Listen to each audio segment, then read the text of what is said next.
Ben saltanat maşinciliğinden 4 tane maşine alıp geldim. Hemmisi tok maşinesi. Birincisi ulap tapkasa eydiliyor, kalan 3'ü eydiyse. Yüreklerini basqaç, alt rakamlarını yollap, yıldız knopkasını yürütüp koygaç.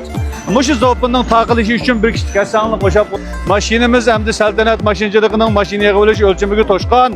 Hakikaten pakizi boğan mine. Kur'anla maşinine. Hakikaten pakizi boğan maşinine hep geldim. Tordaşlar.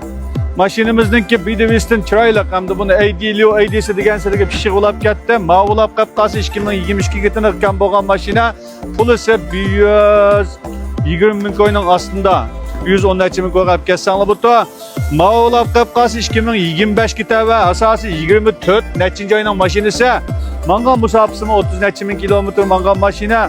Proben Changshuxan Dajong eydisi muşu renginin endi ben bu şahsen muşu rengi amırak. Ben de muşu foto orunduk amma diste takaşkan ben birse maşinimizin mangan kilometre ulap kapqasıma 30 bin mangan tarih 2025 yazrak kan boğan maşine 2024'ninki. Endi ma ulap kapqasa 2021'nin maşinesi ma maşine 90 bin koyup ketsanlı butu. Taytuşanşı işte ba maşinede maşine qattiq pakiza. Yaman emas maşina, mağuma şu Changshuxan ammo ba proben degan ruschisi, amanın işçi qizililan birlikte nayt çıraylık masishibdi. Mani yaxshi kutqanda sulab qalsanlama, manı kelsanlı butu 100 bin koyunun tigide 90 bin koyup kelsanlı butu. Unudun başka mava ak mevarit sird etmişken bunu qattiq uzulalık tutqan maşina ekan. Manımı taytuşanşidin tatıp ba mangınımı az manıka. 90 bin kilometre mangan maşina 2022'ge azırak kam.